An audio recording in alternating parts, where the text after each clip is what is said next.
ದೇವರ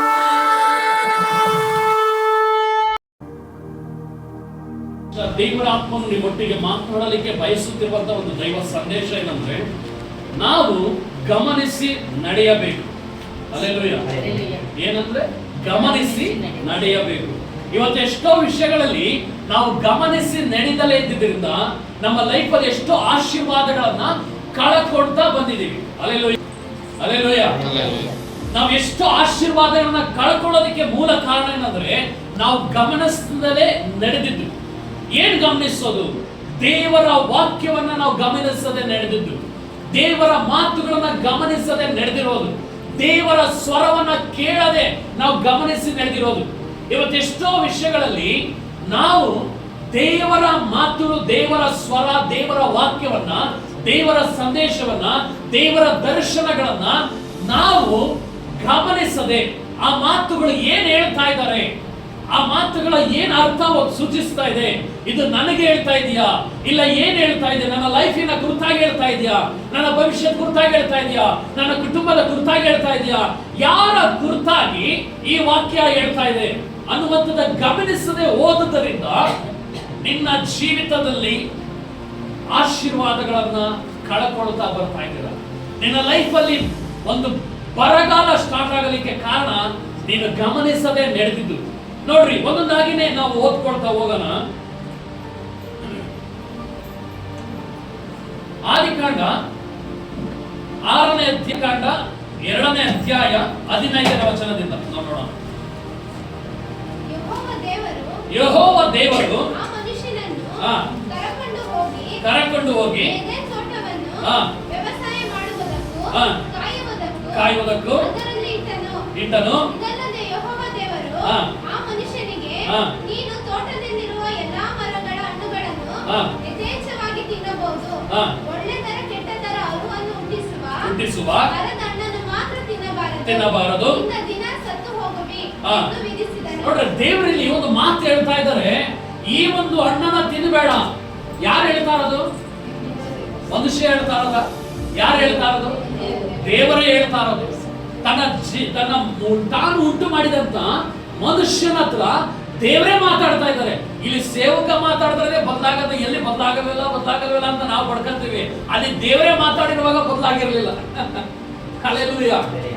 ಇಲ್ಲಿ ದೇವರೇನ್ ಹೇಳ್ತಾ ಇದ್ದಾನೆ, ತಾನು ಉಂಟು ಮಾಡಿದಂತ ಮನುಷ್ಯನಿಗೆ ಒಂದು ಮಾತನ್ನ ಕೊಡ್ತಾ ಇದ್ದಾನೆ, ಒಂದು ವಾಕ್ಯವನ್ನು ಹೇಳ್ತಾ ಇದ್ದಾನೆ ತಂದೆಯಾದ ದೇವರು. ಈ ಮರದ ಹಣ್ಣನ್ನ ನೀನು ತಿನ್ನಬೇಡ, ತಿಂದ್ರೆ ಸತ್ಯೋಕ್ತ್ಯ. ಆದರೆ ಇವರು ಈ ಒಂದು ಮಾತನ್ನ ಗಮನಿಸಲಿಲ್ಲ. ಹಲ್ಲೆಲೂಯಾ. ಏನ್ ಮಾಡ್ಲಿಲ್ಲ? ಗಮನಿಸಲಿಲ್ಲ. ಈಗ ನಾವು ನೋಡುವಂತ ಸಂದೇಶ ಏನಂದ್ರೆ, ಗಮನಿಸದೆ ನಡೆದಿದ್ದ ನಿಮಿತ್ತವಾಗಿ ಏನೆಲ್ಲ ಸಮಸ್ಯೆಗಳು ಬಂತು ಅನ್ನೋದ್ರ ಕುರಿತಾಗಿ ನಾವು ನೋಡ್ತಾ ಇದ್ದೀವಿ. ಮುಂದಿನ ವಾರ ಮಾಡಿದ್ದೀರಾ, ನಡೆದಿದ್ದೀರಾ, ಬದುಕಿದ್ದೀರಾ, ಎಷ್ಟೋ ಆಶೀರ್ವಾದಗಳನ್ನ ಕಳ್ಕೊಂಡಿದ್ದೀರಾ, ಎಷ್ಟೋ ಸ್ಥಾನಮಾನಗಳನ್ನ ಕಳ್ಕೊಂಡಿದ್ದೀರಾ, ಎಷ್ಟೋ ಅಭಿವೃದ್ಧಿಯನ್ನ ಕಳ್ಕೊಂಡು ಕೂತಿದ್ದೀರಾ. Hallelujah, hallelujah. ಇವತ್ತು ನೀವು ಈ ವಾಕ್ಯವನ್ನ ಗಮನಿಸಿ ನೀವು ಎಚ್ಚರಿಕೊಳ್ಳುವುದಾದರೆ ನಿನ್ನ ಆಶೀರ್ವಾದವನ್ನ ದೇವರು ಪ್ರಾರಂಭ ಮಾಡ್ತಾರೆ. ನೋಡ್ರಿ, ವಾಕ್ಯ ಹೇಳ್ತಾ ಇದ್ರೆ, ಆ ಒಂದು ಆದಮನಿಗೆ ಮತ್ತೆ ಅವಳಿಗೆ ದೇವರು ಹೇಳ್ತಾರೆ, ನೀನು ಈ ಹಣ್ಣನ್ನ ತಿನ್ನಬೇಡ, ತಿಂದ್ರೆ ಸತ್ಯೋಕ್ತ್ಯ. ದೇವರ ಕಟ್ಟಳೆ ಕೊಟ್ಟಿದ್ದಾರೆ. ಆದರೆ ಇವರಿಬ್ಬರು ಸೇರಿ ದೇವರ ಮಾತನ್ನ ಗಮನಿಸಲಿಲ್ಲ. ಇವರಿಬ್ಬರು ಗಮನಿಸದೆ ಹೋದ ನಿಮಿತ್ತವಾಗಿ ಏನ್ ಸಂಭವ ನಡೀತಾ ಇದೆ, ಆ ಸಂಭವ ಏನಾಗ್ತಿದೆ, ಆ ಒಂದು ದೃಶ್ಯ ಏನಾಗ್ತಾ ಇದೆ, ಅಲ್ಲಿ ಅವರು ಇದ್ದಂತ ಒಂದು ದೈವಿಕವಾದ ಆಶೀರ್ವಾದವನ್ನೇ ಅವರು ಕಳ್ಕೊಳ್ತಾ ಇದ್ದಾರೆ. ಹಲ್ಲೆಲೂಯಾ. ಏನೇನ್ ತೋಟ, ಅವರೇನು ವ್ಯವಸಾಯ ಮಾಡಬೇಕಾಗಿಲ್ಲ, ಅವರೇನು ಒಂದು ಬೆಳೆನ ಹಾಕ್ಬೇಕಾಗಿಲ್ಲ, ಬೀಜವನ್ನ ಹಾಕ್ಬೇಕಾಗಿರ್ಲಿಲ್ಲ, ಏನ್ ಫಸಲನ್ನ ಕುಯ್ಬೇಕಾಗಿರ್ಲಿಲ್ಲ. ಬೆಳೆದಿರುವಂತ ಫಲವನ್ನ ತಿಂದು ಆರಾಮಾಗಿ ರೆಸ್ಟ್ ಮಾಡೋದು ಅಷ್ಟೇ ಅವ್ರಿಗೆ ಇದ್ದಿದ್ದು. ಅದ್ ಬಿಟ್ಟು ಬೇರೆ ಏನಿರ್ಲಿಲ್ಲ. ಇವತ್ತು ನಾವು ಏನಂದ್ರೆ ಆರಾಮಾಗಿ ದೇವ್ರು ಇಡಬೇಕು ಅಂತ ಆಸೆ ಪಡ್ತಾನೆ, ಆದ್ರೆ ನಾವು ಆರಾಮಾಗಿರೋ ಬೇಡ ದೇವ್ರೆ, ನಾವು ಬೆವರು ಸುರಿಸಿ ಕಷ್ಟಪಟ್ಟು ಜೀವನನೇ ಮಾಡ್ಬೇಕು ದೇವ್ರೆ, ಇರೋ ಬರೋದೆಲ್ಲ ಕಳ್ಕೊಬೇಕು ದೇವ್ರೆ, ಅದು ನಾವು ಆಸೆ ಪಡ್ತೀವಿ. ದೇವರು ಹೇಳೋದನ್ನ ನೀವು ಗಮನಿಸಲಿಲ್ಲ ಅಂದ್ರೆ ನಿಮ್ಮ ಹತ್ರ ಇರೋದನ್ನ ಕಳ್ಕೊಳ್ತೀರಾ. ಇವತ್ತು ದೇವರು ಕೊಟ್ಟಂತ ಶ್ರೇಷ್ಠವಾದ ಆಶೀರ್ವಾದವನ್ನೇ ಆದಮ ಅವಳು ಕಳ್ಕೊಂಡು ಕುಂತ್ಕೊಂಡು ಅವರು ಆ ಏನೇನ್ ತೋಟ ಆಶೀರ್ವಾದದ ಹೊರಗಾಕಲ್ಪಟ್ರು. ಇವತ್ತೆಷ್ಟೋ ಜನರ ಆಶೀರ್ವಾದ ಸಫಲತೆ ಆಗದಲ್ಲದಕ್ಕೆ ಮೂಲ ಕಾರಣ ಏನಂದ್ರೆ, ದೇವರ ವಾಕ್ಯವನ್ನ ಗಮನಿಸದೆ ನಡೆದಿರೋದು. ಹಲ್ಲೆಲೂಯಾ. ನಿನ್ನ ಹೃದಯವನ್ನ ಚೆಕ್ ಮಾಡಿ ನೋಡು, ನೀನಿರುವಂತ ಸ್ಥಳವನ್ನು ಚೆಕ್ ಮಾಡಿ ನೋಡು. ದೇವರು ನಿನಗೇನು ಹೇಳಿದ್ದಾರೆ, ನೀನೇನು ಮಾಡ್ತಾ ಇದೀಯಾ? ನಿನ್ನ ದೇವರು ಯಾವುದಕ್ಕಾಗಿ ಕರೆಯಲ್ಪಟ್ಟರು, ನೀನು ಏನ್ ಕೆಲಸ ಮಾಡ್ತಾ ಇದೀಯಾ? ಇವತ್ತು ದೇವರ ಮಾತುಗಳ ಪ್ರಕಾರವಾಗಿ ಗಮನ ಇಟ್ಟು ಆ ಮಾತಿನ ಪ್ರಕಾರ ನಡೀತಾ ಇದ್ದೀರಾ? ಇವತ್ತು ನೀವು ಹೋಗುವಂತ ಸ್ಥಳಗಳು, ಈಗ ಕಾಲೇಜ್ ಆಗಿರ್ಬೋದು, ಸ್ಕೂಲ್ ಆಗಿರ್ಬೋದು, ಇಲ್ಲಾಂದ್ರೆ ಕೆಲಸ ಆಗಿರ್ಬೋದು, ಇಲ್ಲ ಯಾವುದೋ ಒಂದು ವಿಷಯ ಆಗಿರ್ಬೋದು, ಆ ಸ್ಥಳದಲ್ಲಿ ಅಲ್ಲಿ ಮಾಸ್ಟರ್ ಆಗಿರ್ಬೋದು, ಟೀಚರ್ಸ್ ಆಗಿರ್ಬೋದು, ಇಲ್ಲ ಓನರ್ ಆಗಿರ್ಬೋದು, ಇವ್ರು ಏನೇ ಒಂದು ಹೇಳಿದ್ರು ಗಮನ ಇಟ್ಟು ನೋಡ್ತೀರಾ ಇಲ್ಲ? ನೋಡ್ತೀರಾ ಇಲ್ಲ? ನೋಡ್ತೀರಾ? ಈಗ ನೋಡುವುದಾದರೆ ಆ ನೋಡುವುದರ ನಿಮಿತ್ತವಾಗಿ ನಿಮ್ಗೆ ಏನ್ ದೊರಕ್ತದೆ? ಏನ್ ದೊರಕ್ತದೆ? ತಿಳ್ಕೊಳ್ಳೋದು ಮಾತ್ರನೇನಾ? ಕಲ್ತಿರೋದು ಮಾತ್ರನೇನಾ?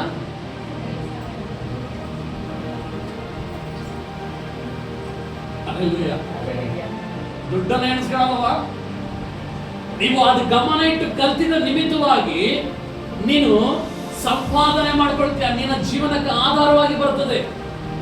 ಅದೇ ರೀತಿಯಾಗಿ ಇವತ್ತು ದೇವರ ಮಾತನ್ನ ನೀನು ಗಮನಿಸ್ತಲೇ ಹೋದಾದ್ರೆ ನೀನು ದುಡಿಯುವಂಥದ್ದು ಅದು ನೀರಿನಲ್ಲಿ ನಾಶವಾಗಿ ಹೋಗ್ತದೆ. ನಿನ್ನ ಹತ್ರ ಕೈ ನುಡಿಯಲ್ಲ. ಇವತ್ತು ನೀರನ್ನು ನೀನು ಎಷ್ಟೊತ್ತು ಹಿಡ್ಕೊಳ್ತೀಯ? ಎಷ್ಟೊತ್ತು ಹಿಡ್ಕೊಳ್ತೀಯ? ಒಂದು ಅಂಗೈಲಿ ನೀರ್ನ ಹಿಡ್ಕೊಳ್ರಿ, ಎಷ್ಟೊತ್ತು ಇರ್ತದೆ? ಇರ್ತದ? ದೇವರ ಮಾತನ್ನ ಗಮನಿಸಲಿಲ್ಲ ಅಂದ್ರೆ ನಿನ್ನ ಲೈಫ್ ಅಲ್ಲೂ ಅದೇ ಆಶೀರ್ವಾದನೆ. ನೀರು ಹೆಂಗಿರೋದು ನಿನ್ನ ಕೈಲಿ ಆಶೀರ್ವಾದ ಹಂಗಿರಲ್ಲ. Hallelujah, hallelujah. ಇವತ್ತು ಈ ಒಂದು ಆದಮ ಮತ್ತೆ ಅವಳು ಇವರು ದೇವರ ಮಾತನ್ನ ಗಮನಿಸದೆ ಹೋದ ನಿಮಿತ್ತವಾಗಿ ದೇವರು ಕೊಟ್ಟಂತ ಶ್ರೇಷ್ಠವಾದಂತ ಆಶೀರ್ವಾದವನ್ನೇ ಕಳಕೊಂಡು ಕುಂತ್ಕೊಂಡು ಇವತ್ತು ನೀವೇನ್ ಮಾಡ್ತಾ ಇದ್ದೀರಾ? Hallelujah, hallelujah. ಗಮನಿಸ್ರಿ, ಗಮನ ಇಟ್ಟು ನೋಡ್ರಿ, ದೇವರು ದೊಡ್ಡ ಕಾರ್ಯಗಳನ್ನ ಮಾಡ್ತಾನೆ. ಎಷ್ಟೋ ವಿಷಯಗಳನ್ನ ನೀವು ಗಮನಿಸದೆ ಹೋದ ನಿಮಿತ್ತವಾಗಿ, ಎಷ್ಟೋ ವಿಷಯಗಳನ್ನ ನೀವು ಗಮನಿಸದೆ ಇದ್ದ ನಿಮಿತ್ತವಾಗಿ, ನಡೆದ ನಿಮಿತ್ತವಾಗಿ ನಿಮ್ಮ ದೈವ ಆಶೀರ್ವಾದಗಳನ್ನ, ಪರಲೋಕದಿಂದ ಬರುವಂತ ವರದಾನಗಳನ್ನ ನೀವು ಕಳ್ಕೊಂಡು ಕೂತಿದ್ದೀರಾ. ಹಲ್ಲೆಲೂಯಾ. ಇವತ್ತು ಒಂದು ಸಮಾಧಾನ ಇಲ್ಲದೆ ಇರೋದಕ್ಕೆ ಈಗ ಎಷ್ಟೋ ಜನ ಇಲ್ಲಿ ಬಂದು ಕೂತಿದ್ದೀರಾ, ಹೃದಯದಲ್ಲಿ ಸಮಾಧಾನನೇ ಇಲ್ಲ. ಸಮಾಧಾನ ಇಲ್ಲದೆ ಬಂದು ಕೂತಿದ್ದೀರಾ. ಯಾಕೆ? ದೇವರ ಮಾತನ್ನ ಗಮನಿಸುವವನು, ದೇವರಿಂದ ಬರುವಂತ ಹೊಸ ಹೊಸ ಕಾರ್ಯಗಳು, ದೇವರ ವಾಕ್ಯ ಹೇಳ್ತದೆ, ನಡೆದದ ನೆನೆಸಿ ಕೊರಗಬೇಡ, ಹೊಸ ಕಾರ್ಯಗಳನ್ನ ನಾನು ಮಾಡ್ತೀನಿ ಅಂತ ದೇವರ ವಾಕ್ಯ ಹೇಳ್ತದೆ. ಇವತ್ತು ನಡೆದದನ್ನ ನಾವು ಪಕ್ಕಕ್ಕಿಟ್ಟು ದೇವರ ಸಮ್ಮುಖದಲ್ಲಿ ಯಾವಾಗ ನಾವು ಬರ್ತೀವೋ ದೇವರ ಶಕ್ತಿ ಹೊಸ ಕಾರ್ಯಗಳನ್ನು ಉತ್ಪತ್ತಿ ಮಾಡ್ತದೆ. ಇವತ್ತು ನಿನ್ನ ಜೀವಿತದಲ್ಲಿ ನೀನು ದೇವರನ್ನ ಹಾಕೊಂಡು ನಡೆಯೋದಾದ್ರೆ, ದೇವರ ಮಾತುಗಳನ್ನ ಗಮನಿಸೋದಾದ್ರೆ ನಿನ್ನ ಪ್ರತಿ ದಿನವೂ ಹೊಸ ಕಾರ್ಯಗಳನ್ನ ಮಾಡಿ ದೇವರು ನಡೆಸ್ತಾನೆ. ನೀನು ಬೆಳಗ್ಗೆ ಎದ್ದು ಪ್ರಾರ್ಥನೆ ಮಾಡಿ ಮನೆಯಿಂದ ಆಚೆ ಹೋಗ್ತಿದ್ದಾಗ್ಲೇನೆ ನಿನ್ನ ಜೀವಿತದ ಆಶೀರ್ವಾದ ರೆಡಿ ಇರ್ತದೆ. ಹಲ್ಲೆಲೂಯಾ. ಬಿಡುಗಡೆ ರೆಡಿ ಇರ್ತದೆ.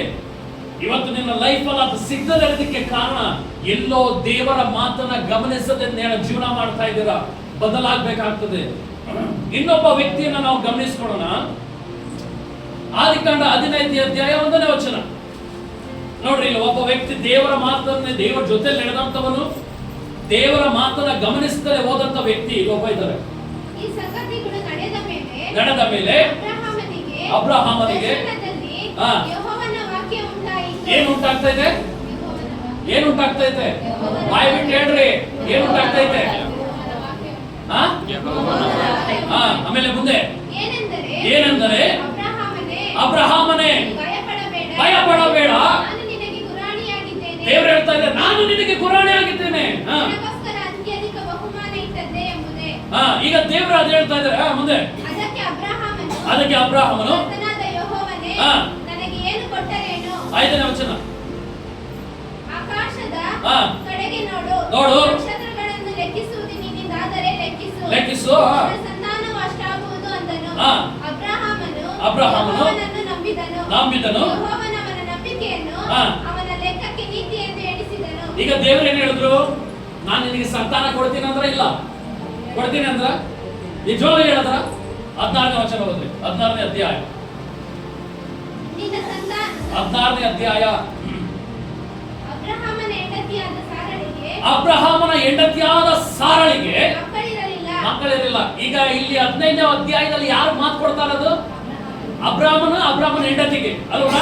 ಏನ್ ಅಂತ ಮಕ್ಕಳು ಕೊಡ್ತೀನಿ ಅಂತ ಹೇಳಿದ್ರ ಇಲ್ಲ? ಇಲ್ಲಿ ಸಾರಳು ಇಲ್ಲಿ ಅಬ್ರಹಾಮನಿಗೆ ಹೇಳ್ತಾ ಇರುವಂತದ್ದು. ಆಕೆಗೆ ಐಗುಪ್ತ ದೇಶದವಳಾದ ಮಾತಿನಿಂದ ಓದಮ್ಮ. ಅಬ್ರಹಾಮನ ಹೆಂಡತಿಯಾದ ಸಾರಳಿಗೆ ಮಕ್ಕಳಿರಲಿಲ್ಲ. ಆಕೆಗೆ ಐಗುಪ್ತ ದೇಶದವಳಾದ ಆಗರಳೆಂಬ ದಾಸಿ ಇದ್ದಳು. ಈಗಿರಲಾಗಿ ಸಾರಳು ಅಬ್ರಹಾಮನಿಗೆ ಯೆಹೋವನು ಮಕ್ಕಳನ್ನು ಕೊಡಲಿಲ್ಲವಷ್ಟೇ. ದೇವರು ಹೇಳಿದ್ರ ಮಕ್ಕಳು ಕೊಡಲ್ಲ ಅಂತ? ಹಲ್ಲೆಲೂಯಾ. ನಾವೇ ಡಿಸೈಡ್ ಮಾಡ್ಕೊಂಡ್ಬಿಡ್ತೀವಿ. ನಮಗೆ ದೇವರ ಆಶೀರ್ವಾದ ಕೊಡಲ್ಲ, ದೇವ್ರು ನಮ್ಗೆ ಬಿಡುಗಡೆ ಕೊಡಲ್ಲ, ದೇವ್ರು ನಮ್ಗೆ ಮಕ್ಕಳು ಕೊಡಲ್ಲ, ದೇವ್ರು ನಮ್ಗೆ ಕೆಲಸ ಕೊಡಲ್ಲ, ದೇವ್ರು ನಮ್ಗೆ ಇದು ಮಾಡಲ್ಲ. ನಾವಿದ್ದಂಗೆ ಇಲ್ಲ. ಹಲ್ಲೆಲೂಯಾ. ಡಿಸೈಡ್ ನಾವೇ ಮಾಡ್ಕೊಳ್ಳೋದು. ಮಾಡ್ಕೊಂಡ್ರಿ ಇಲ್ಲಿ ಅಬ್ರಹಾಮನು ಮತ್ತೆ ಸಾರಳಿಗೆ ಇಬ್ಬರಿಗೂ ಸಹ ದೇವ್ರು ಮಾತು ಕೊಟ್ಟರು. ನಿಂಗೆ ಅತ್ಯಂತ ಉತ್ತಮವಾದಂತ ಒಂದು ಬಹುಮಾನ ಇಟ್ಟಿದ್ದೀನಿ ನೋಡು. ಆ ನಕ್ಷತ್ರಗಳು ಏಡ್ಸೋದಕ್ಕಾದ್ರೆ ಏಡ್ಸು, ಇಲ್ಲ ನೀನು ಸಮುದ್ರ ತೀರದಲ್ಲಿರುವಂತ ಒಂದು ಉಸುಬನ್ನ ನಿನಗೆ ಲೆಕ್ಕಿಸುವುದಕ್ಕಾದ್ರೆ ಲೆಕ್ಕಿಸು. ನಿನ್ನ ಸಂತತಿನ ಅಷ್ಟು ಮಾಡ್ತೀರಂತ ದೇವ್ರು ಮಾತು ಕೊಟ್ಟಿದ್ರು.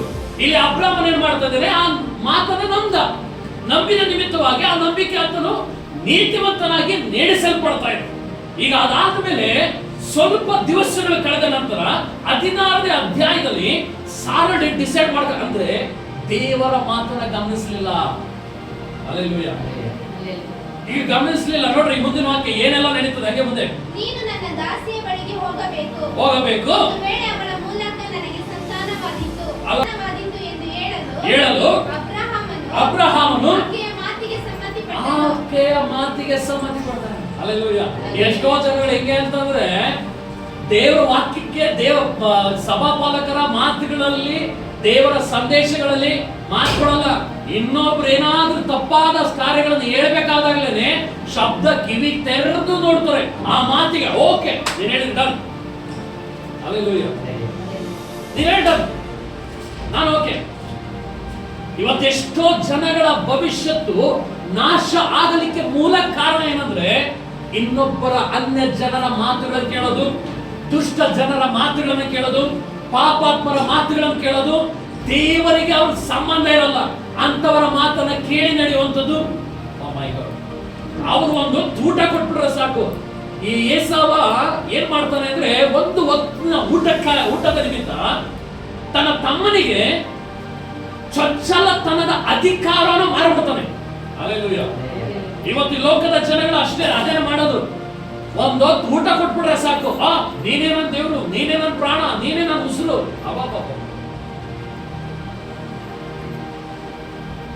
ಎಷ್ಟೋ ಜನ ಯಾಮಾರ್ತಾ ಇದ್ದೀರಾ. ಇವತ್ತು ಅಬ್ರಹಾಮರೊಟ್ಟಿಗೆ ದೇವ್ರು ಮಾತಾಡಿದ್ದು. ಸಾರಲ್ ಹೇಳ್ತಾ ಇದ್ದಾಳೆ ಇಲ್ಲಿ ಮೊದಲ ಬಾರಿಗೆ ಒಂದು ಹೆಣ್ಣಿನಿಂದ ಆ ಶಾಪಕ್ಕೆ ಒಳಗಾಗಿದ್ದು ಆದಮ. ಅವನಾದ್ಮೇಲೆ ನೆಕ್ಸ್ಟ್ ಇವನೇನೆ. Hallelujah, hallelujah. ಇದಾದ ನಿಮಿತ್ತವಾಗಿ ಏನ್ ಒಂದು ಇದಾಗ್ತದೆ ನೋಡ್ರಿ. ಅದಾದ್ಮೇಲೆ ಅವ್ರಿಗೆ ಒಂದು ಮಗು ಬಿಡ್ತದೆ. ಅದಾದ್ಮೇಲೆ ತಿರ್ಗಾ ಸಾರಳಿಗೆ ಒಂದು ಹೊಟ್ಟೆ ಕಿಚ್ಚು ಬರ್ತದೆ. ಅವೆಲ್ಲ ಬಿಟ್ಬಿಡ್ರಿ. ಈಗ ಇವನು ದೇವರ ಶಬ್ದವನ್ನ ಅವನು ಕೇಳದೆ ಹೋದ ನಿಮಿತ್ತವಾಗಿ ಇವನ್ ಲೈಫ್ ಅಲ್ಲಿ ಏನು ಪ್ರಾಬ್ಲಮ್ ಬರ್ತದೆ ನೋಡ್ರಿ. ಅದೇ 16ನೇ ಅಧ್ಯಾಯದಲ್ಲಿ 15ನೇ ವಚನ ಓದ್ರಿ. ಆಗರಳು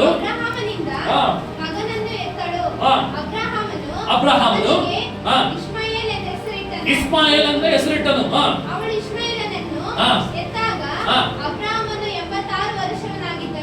ಅಬ್ರಹಾಮನಿಗೆ ಎಷ್ಟು ವರ್ಷ? ನೆನಪಲ್ಲಿ ಇಟ್ಕೊಂಡಿರಿ. ಕರೆಕ್ಟ್ ಆಗಿ ಇದು ಮಾಡ್ಬೇಕು. 86. ಎಷ್ಟು ವರ್ಷ?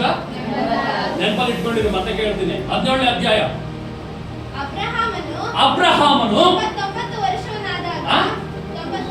99 ವರ್ಷದವನಾದಾಗ ಯೆಹೋವನು ಅವನಿಗೆ ದರ್ಶನ ಕೊಟ್ಟು, ನಾನು ಸರ್ವಶಕ್ತನಾದ ದೇವರು, ನನಗೆ ನಡಕೊಂಡು ದೋಷವಿಲ್ಲದವನಾಗಿರು. ಯಾಕೆ ಹೀಗೆ ಹೇಳ್ತಾ ಇದ್ದಾರೆ ನೋಡ್ರಿ. ಮುಂದಿನ ಮೇಲ್ಗಡೆ ಅಧ್ಯಾಯನ ನಾವು ಮತ್ತೆ ಕೇಳೋಣ.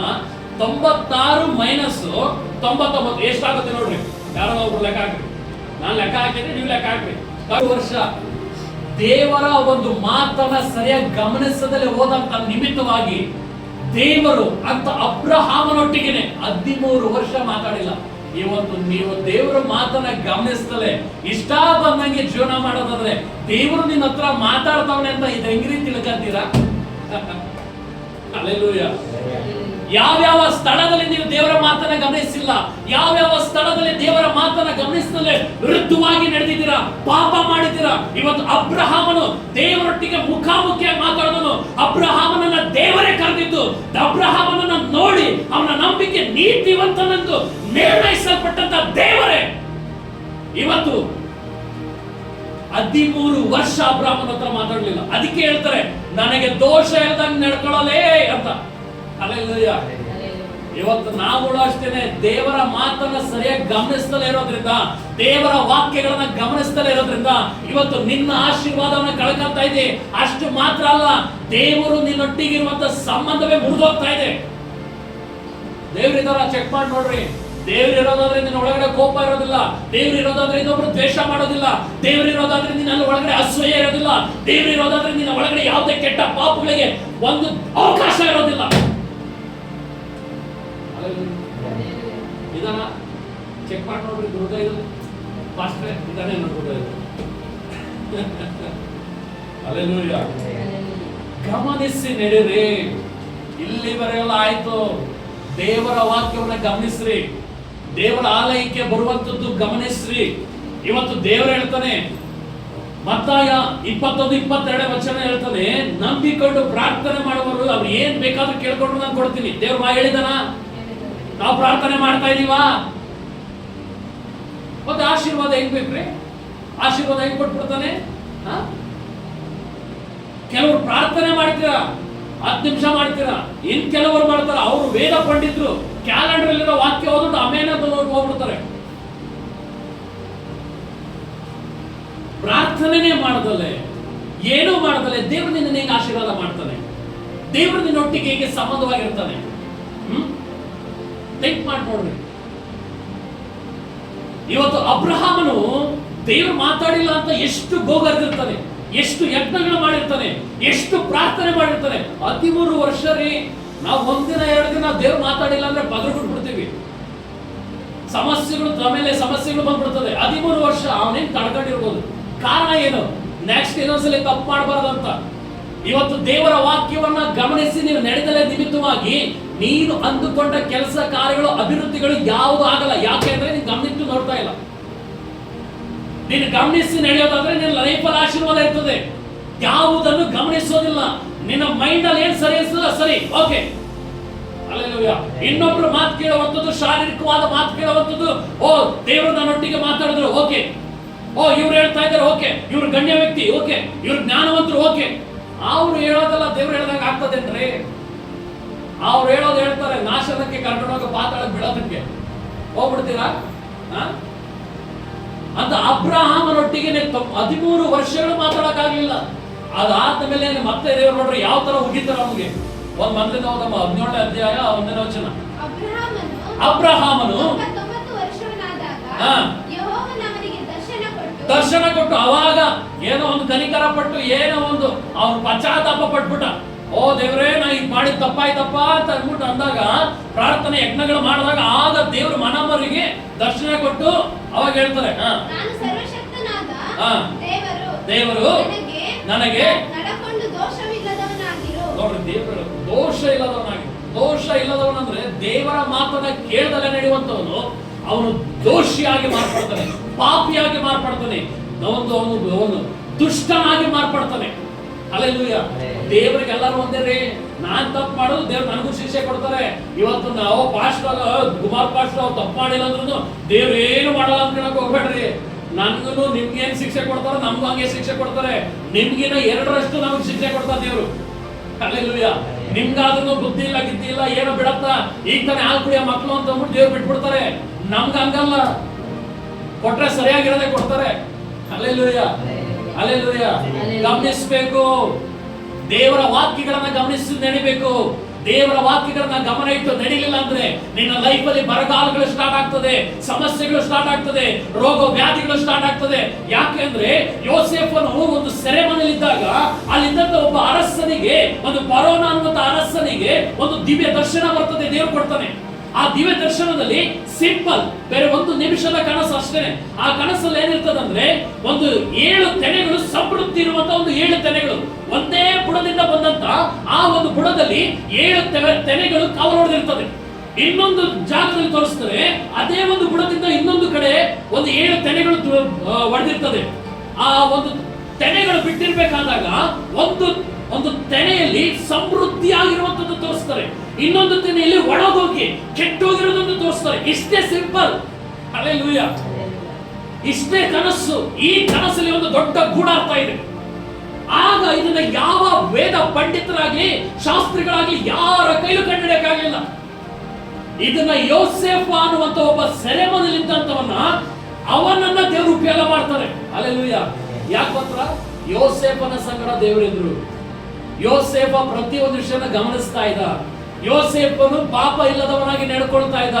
ಅವ್ರ ಅಣ್ಣ ತಮ್ಮಂದಿರು ಇನ್ನೊಂದು ದೇಶಕ್ಕೆ ಮಾರಿಬಿಟ್ಟಾಗಲೂ ಅವನು ದೇವರ ವಿರುದ್ಧವಾಗಿ ಪಾಪ ಮಾಡ್ಲೇ ಇಲ್ಲ. ಹಲ್ಲೆಲೂಯಾ. ಇಲ್ಲೇ ಇದ್ದೀರಾ? ಆಗ ಅವನನ್ನು ಕನಸನ್ನ ಬಿಚ್ಚಿಟ್ಟು ಹೇಳ್ತಾನೆ. ಆ ಕನಸಿನ ಅರ್ಥ ರಾಜನಿಗೆ ಹೇಳಿದಾಗ, ರಾಜನೇ, ಈ ಕನಸಿನ ಅರ್ಥ ಏನಂದ್ರೆ, ಈ ಒಂದು 7 ಸಮೃದ್ಧಿಯಾಗಿರುವಂತ 7 ತೆನೆಗಳು ಏನಂದ್ರೆ 7 ವರ್ಷಗಳು ಸಮೃದ್ಧಿಯಾಗಿರುವಂತ ಒಂದು ವರ್ಷ ಬರ್ತದೆ. ಈ 7 ವರ್ಷ ಅನ್ನೋ ಸಮೃದ್ಧಿಯಾಗಿರುವಂತದ್ದು ಮೊದಲು ಬರ್ತದೆ. ಅನಂತರ 7 ಕೆಟ್ಟು ಹೋಗಿರುವಂತ ತೆನೆಗಳು ಏನಂದ್ರೆ ಆ ಒಂದು ಬರಗಾಲಗಳು ಉಂಟಾಗ್ತದೆ. ಈ ಸಮೃದ್ಧಿ ಇರುವಂತ ಒಂದು 7 ವರ್ಷದಲ್ಲಿ ನಾವು ಎಷ್ಟು ಬೆಳೆಯನ್ನ ಶೇಖರಣೆ ಮಾಡಿಟ್ಕೊಳ್ತೀವೋ, ಈ 7 ವರ್ಷ ಬರುವಂತ ಕಠಿಣ ಕಾಲವಾದಂತ ಬರಗಾಲದಲ್ಲಿ ನಾವು ಬಚಾವಾಗ್ತೀವಿ ಅಂತ ರಾಜನಿಗೆ ಬಿಡಿಸಿ ಹೇಳ್ತಾನೆ. ಜಸ್ಟ್ ಎಷ್ಟೇ ಸಿಂಪಲ್ ಒಂದು ಕನಸು. ಇವತ್ತು ಎಷ್ಟೋ ವಿಷಯಗಳಲ್ಲಿ ನಮಗೆ ಬಿದ್ದಂತ ಕನಸುಗಳನ್ನ ಮಿಸ್ ಮಾಡ್ಕೊಂಡಿದ್ದೀವಿ. ಒಂದು ವ್ಯಾಧಿ, ಒಂದು ರೋಗ, ಒಂದು ಅಂಟು ರೋಗ, ಒಂದು ಸಮಸ್ಯೆ, ಒಂದು ಪ್ರಾಬ್ಲಮ್ಗಳು ಎದುರಾಗಕ್ಕೆ ನಮ್ಮ ಮುಂಚೆ ದೇವರು ಕನಸಿನಲ್ಲಿ ಮಾತಾಡಿರ್ತಾರೆ. ಆ ಕನಸುಗಳನ್ನ ನಾವು ಊಹೆನೆ ಮಾಡ್ಕೊಳ್ಳಲ್ಲ. ಬಿಡಪ್ಪ, ಆ ಕನಸುಗಳನ್ನು ನೀವು ಅರ್ಥ ಮಾಡ್ತಾ ಗಮನಿಸದಲ್ಲೇ ಇದ್ದಿದ್ದ ನಿಮಿತ್ತವಾಗಿ ಎಷ್ಟೋ ಬಾಧೆಗೆ ಒಳಗಾಗಿದ್ದೀರಾ. ಇವತ್ತು ಯೋಸೇಫ ಪ್ಲಾನ್ ಮಾಡ್ತಾನೆ. ಆಗ ರಾಜ ಅವನಿಗೆ ಎಲ್ಲ ರೀತಿಯಾದಂತ ಒಂದು ಅಧಿಕಾರವನ್ನು ಕೊಡ್ತಾನೆ. ತನ್ನ ಮನೆ ಮೇಲೆ, ತನ್ನ ಹೆಂಡತಿ ಮೇಲೆ ಬಿಟ್ಟು ಇನ್ನಿಡೀ ಎಲ್ಲ ರಾಜ್ಯದ ಮೇಲೆ, ಇಡೀ ದೇಶದ ಮೇಲೆ, ಎಲ್ಲಾ ಜನಗಳ ಮೇಲೆ ಒಂದು ಅಧಿಕಾರವನ್ನು ಯೋಸೇಫನಿಗೆ ಕೊಡ್ತಾನೆ. ನೀನ್ ಹೆಂಗೆ ಮಾಡ್ತೇವೆ ಮಾಡೋಗಂತ. ಆಗ 7 ವರ್ಷ ಸಮೃದ್ಧಿಯಾಗಿ ಬರುವಂತ ಆ 7 ವರ್ಷ ತೆನೆಗಳು, ಸಮೃದ್ಧಿಯ ರೇಷನ್, ಅದನ್ನ ಒಂದು ಆಯಾಯ ಪಟ್ಟಣಗಳಲ್ಲಿ, ಆಯಾಯ ಊರುಗಳಲ್ಲಿ ಒಂದು ದೊಡ್ಡ ದೊಡ್ಡ ಕಣಜಗಳನ್ನ ಅಗಿಸಿ ಅಲ್ಲಿ ಅದು ಶೇಖರಣೆ ಮಾಡಿರ್ತಾನೆ. 7 ವರ್ಷ ಸಮೃದ್ಧಿ ಕಾಲ ಕಳೆಯಿತು. 7ನೇ ವರ್ಷ ಕಳೆದ ನಂತರ 8ನೇ ವರ್ಷ ಅಂದ್ರೆ ಮತ್ತೆ 7 ವರ್ಷಗಳು ಕಠಿಣವಾದಂತಹ ಘೋರ ವ್ಯಾಧಿಯ ಒಂದು ಸಮಯ ಸ್ಟಾರ್ಟ್ ಆಗ್ತದೆ. ಈ ಸಮಯ ಸ್ಟಾರ್ಟ್ ಆಗಿದ ತಕ್ಷಣನೇ ಬರಗಾಲ ಸ್ಟಾರ್ಟ್ ಆಯ್ತು. ಇಡೀ ದೇಶದಲ್ಲಿ ಎಲ್ಲೂ ಯಾವ ದೇಶದಲ್ಲೂ ಒಂದು ಇದಿಲ್ಲ, ಇಡೀ ಭೂಲೋಕವನ್ನೇ ಬರಗಾಲ ಆವರಿಸ್ಕೊಂಡಿದೆ. ಆಗ ಐಗುಪ್ತದಲ್ಲಿ ಮಾತ್ರನೇ ರೇಷನ್ ಸಿಗ್ತಾ ಇದ್ದಿದ್ದು, ದವಸ ಧಾನ್ಯಗಳು ಸಿಗ್ತಾ ಇದ್ದಿದ್ದು. ಯಾಕೆ? ಇವತ್ತು ನಾವು ಎಷ್ಟೋ ಜನ ಏನ್ ಮಾಡ್ತೀವಿ, ಆ ದುಡಿದಿದ್ದು ಆಗ್ಲೇನೆ ತಿಂದು ತೇಗಿ ಬಹಿರಂಗಕ್ಕೆ ಹೋಗ್ಬಿಡ್ತದೆ. ಹಲ್ಲೆಲೂಯಾ. ಇವತ್ತು ಆ ರೀತಿಯಾಗಿ ಮಾಡೋದ್ರಿಂದನೇ ಇವತ್ತು ದೇವ್ರು ಕೊಡ್ತಾನೆ. ನಾವು ಕಳೆದ ವರ್ಷಗಳನ್ನ ನೋಡೋದಾದ್ರೆ ಕೊರೋನಾ ಕಾಲ ಬಂತು, ಎಷ್ಟು ಜನ ಬಾಧೆಗೊಳಪಟ್ಟರು. ಅವರು ದುಡಿದಿದ್ದನ್ನ ಕರೆಕ್ಟ್ ಆಗಿ ಅವರು ಒಂದು ಸ್ವಲ್ಪ ನನ್ನದಲ್ಲ ಎಂಬುದಾಗಿ ಅದು ಎತ್ತಿಟ್ಟಿದ್ರೆ ದೇವ್ರು ಜ್ಞಾನ ಕೊಟ್ಟಿರ್ತಾರಲ್ಲ, ಎತ್ತಿಡದಲ್ಲೇ ನಿಮಿತ್ತವಾಗಿ ಭಿಕ್ಷೆ ಬೇಡಿದರೆ ಎಷ್ಟೋ ಜನ. ಹಲ್ಲೆಲೂಯಾ. ದೇವರನ್ನ ಹಾಕೊಂಡು ನಡೆದಂತವ್ರನ್ನ ದೇವ್ರು ಬಿಟ್ಟಿಲ್ಲ ಅವ್ರಿಗೆ ಭಿಕ್ಷೆ ಬೇಡೋದಕ್ಕೆ. ದೇವ್ರು ಪೋಷಣೆ ಮಾಡಿದ್ದಾರೆ. ದೇವರನ್ನ ಹಾಕೊಂಡು ನಡೆದಲ್ಲೇ ಇರುವಂತವ್ರಿಗೆ ಭಿಕ್ಷೆ ಬೇಡತಾರ. ಅವ್ರ ಹತ್ರ ಹೆಣ ಒಂದು ಸ್ವಲ್ಪ ಏನಾದ್ರು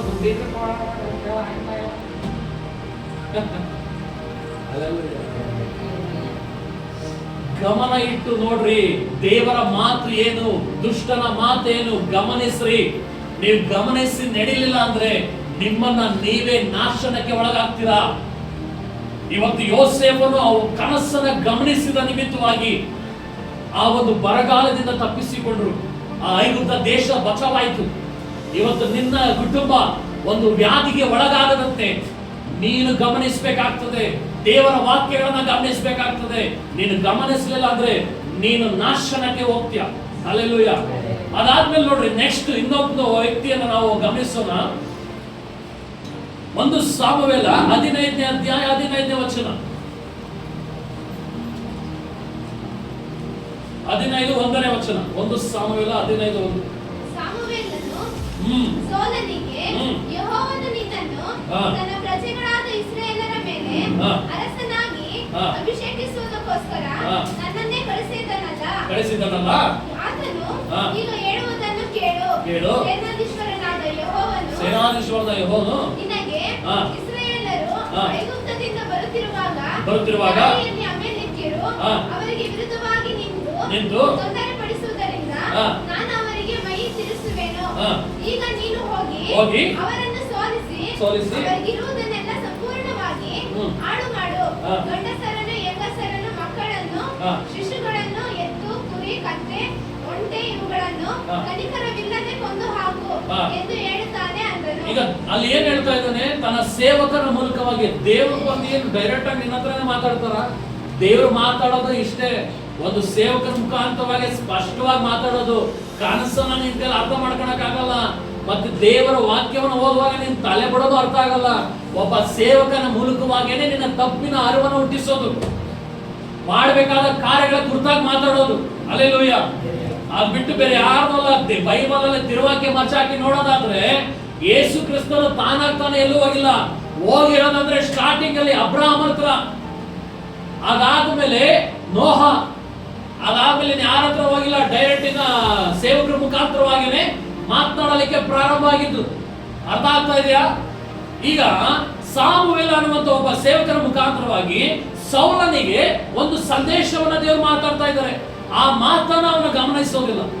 ಗಮನಿಸುತ್ತಲೇ ಪ್ರಜೆಗಳ ಮಾತನ್ನ ಕೇಳಿ ಶ್ರೇಷ್ಠವಾಗಿರುವಂತ ದನ ಕುರಿಗಳನ್ನ ಅವನು ತೆಗೆದುಕೊಂಡು ಬಂದು ದೇವರಿಗೆ ಯಜ್ಞ ಮಾಡಬೇಕು ಅಂತಾರೆ.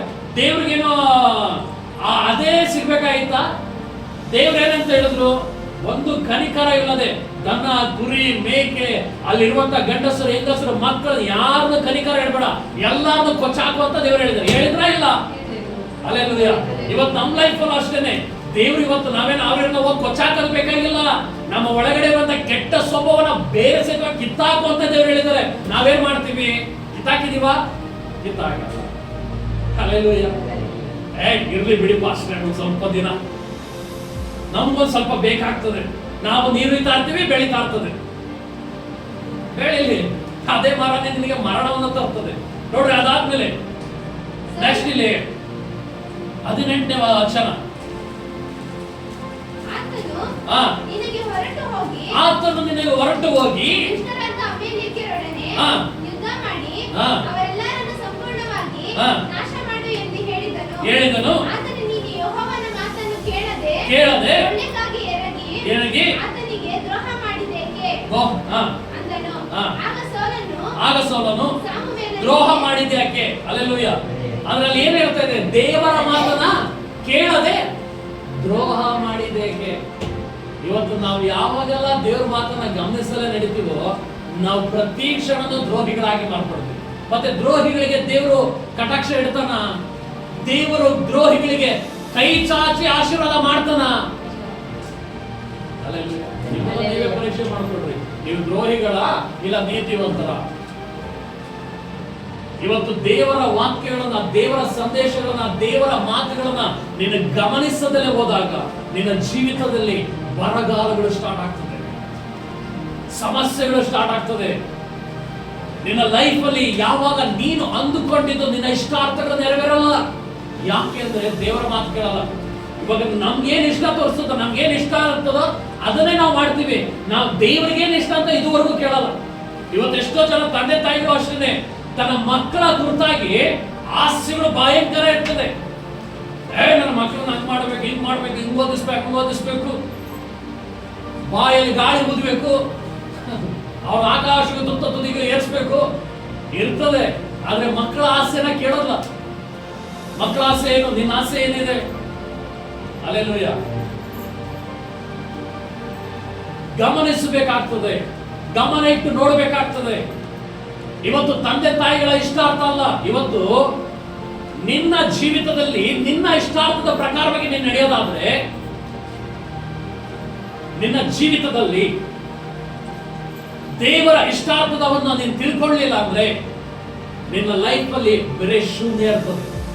ಯಾಕೆ? ನಾನು ಪ್ರಾರ್ಥನೆ ಮಾಡ್ತಾ ಇದ್ದೀನಿ, ನಾನು ದೇವರಲ್ಲಿ ನಡೀತಾ ಇದ್ದೀನಿ, ದಶಮಭಾಗ ಹಾಕ್ತಾ ಇದ್ದೀನಿ, ಕಾಣಿಕೆಗಳನ್ನ ಹಾಕ್ತಾ ಇದ್ದೀನಿ, ಆದ್ರೂ ಸಹ ನಾನು ಯಾಕೆ ಇದು ಸಕ್ಸಸ್ ಆಗ್ತಾ ಇಲ್ಲ? ಯಾಕೆ ಸಕ್ಸಸ್ ಆಗ್ತಾ ಇಲ್ಲ? ನಿಮ್ಮ ಪ್ರಾರ್ಥನೆ ಯಾಕೆ ಕೇಳ್ತಾ ಇಲ್ಲ? ಕಾರಣ ದೇವರ ಮಾತನ್ನ ಕೇಳದಲ್ಲೇ ನಡೀತಾ ಇದೆಯಾ? ದೇವರ ಮಾತನ್ನ ಗಮನಿಸ್ತಲೇ ನಡೀತಾ ಇದೆಯಾ? ದೇವರ ಶಬ್ದವನ್ನ ಗಮನಿಸ್ತಲೇ ಈ ಪಾಪವನ್ನ ಬಿಡು ಎಂಬುದಾಗಿ ಅಂದಾಗ ಆ ಮಾತನ್ನ ನೀನು ಗಮನಿಸ್ತಲೇ ಇದ್ದಾಗ ನೀನು ದೇವರ ದೃಷ್ಟಿಯಲ್ಲಿ ದ್ರೋಹಿಯಾಗಿ ಮಾರ್ಪಡ್ತೀಯ. Hallelujah, hallelujah. ಇವತ್ತು ನಮ್ಮ ಜೀವಿತದಲ್ಲಿ ದೇವರಿಗಾಗಿ ನಾವು ಏನನ್ನ ತ್ಯಾಗ ಮಾಡ್ತೀವೋ ಅದರ ಪ್ರತಿಫಲ ಒಂದು ದೊಡ್ಡ ಆಶೀರ್ವಾದನೆ ಇರ್ತದೆ. ಅದು ನಮಗೆ ಗೊತ್ತಿರಲ್ಲ. ಸಣ್ಣ ಆಶೀರ್ವಾದಕ್ಕೆ ನಾವು ಗುದ್ದಾಡ್ತೀವಿ, ಆದ್ರೆ ದೇವರು ದೊಡ್ಡ ಆಶೀರ್ವಾದನೆ ಇಟ್ಟಿದ್ದಾನೆ. ಅದನ್ನ ನಮ್ಮ ಕೈಲಿ ಯೋಚನೆ ಮಾಡೋದಕ್ಕೆ ಆಗ್ತಾ ಇಲ್ಲ. ಅದಕ್ಕೆ ಯೆಶಾಯದಲ್ಲಿ ಒಂದು ಮಾತು ಹೇಳ್ತದೆ, ನಿನ್ನ ಆಲೋಚನೆಗಳು ನನ್ನ ಆಲೋಚನೆ ಆಗಲ್ಲ, ನನ್ನ ಆಲೋಚನೆಗಳು ನನ್ನ ಮಾರ್ಗಗಳು ನಿನ್ನ ಮಾರ್ಗ ಆಗಲ್ಲ ಅಂತ ದೇವ್ರ ವಾಕ್ಯ ಹೇಳ್ತದೆ. ಇವತ್ತು ದೇವರ ಆಲೋಚನೆ ಆಗಲಿ, ದೇವರ ಮಾರ್ಗ ಆಗಲಿ ನಿನ್ನ ನನ್ನ ಮಾರ್ಗ ಆಗಲ್ಲ. ದೇವರ ಮಾರ್ಗನೇ ಬೇರೆ, ದೇವರ ಆಲೋಚನೆನೇ ಬೇರೆ. ನಿನ್ನ ಆಲೋಚನೆ ದೇವರ ಆಲೋಚನೆಗೆ ಯಾಕೆ ಹೋಲಿಕೆ ಮಾಡ್ತೀಯ? ಹೋಲಿಕೆ ಮಾಡಿದ್ರು ಕಚ್ಚಲ್ಲ. ಈ ಒಂದು ಅಯಸ್ಕಾಂತ ಇದೆ, ಈ ಅಯಸ್ಕಾಂತನ ಎರಡನ್ನ ಮುಖಾಮುಖಿಯಾಗಿ ಇಟ್ಟಾಗ ಕಚ್ಕೊಂತದೆ, ಅದನ್ನೇ ರಿವರ್ಸ್ ಇಟ್ಟಾಗ ಅದು ಕಚ್ಕೊಳ್ಳಲ್ಲ. ಹಲ್ಲೆಲೂಯಾ. ಒಂದು ಮೋಟರ್ ತಿರುಗೋದು ಯಾವಾಗ ಗೊತ್ತಾ? ಆಪೋಸಿಟ್ ಅಯಸ್ಕಾಂತವನ್ನ ಇಟ್ಟಾಗ್ಲೇನೆ, ಮ್ಯಾಗ್ನೆಟ್ ಇಟ್ಟಾಗ್ಲೇನೆ ಒಂದು ಮೋಟರ್ ಸ್ಟಾರ್ಟ್ ಆಗೋದು. ಹಲ್ಲೆಲೂಯಾ. ಅರ್ಥ ಆಗ್ತಾ ಇದೆಯಾ?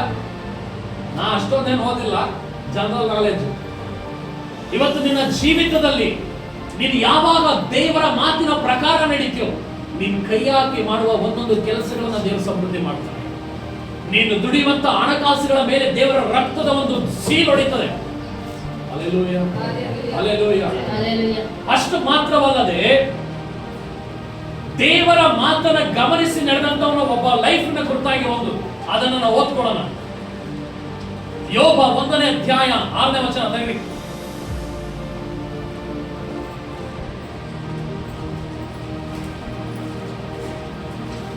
ಯೋಬ 1ನೇ ಅಧ್ಯಾಯ 6ನೇ ವಚನ.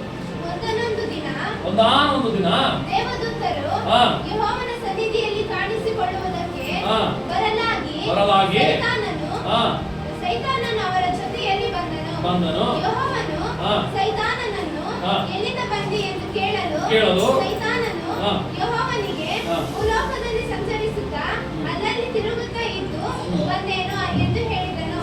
ಆಗ ಯೆಹೋವನು ನನ್ನ ದಾಸನಾದ ಯೋಬನ ಮೇಲೆ ಗಮನವಿಟ್ಟೀಯಾ?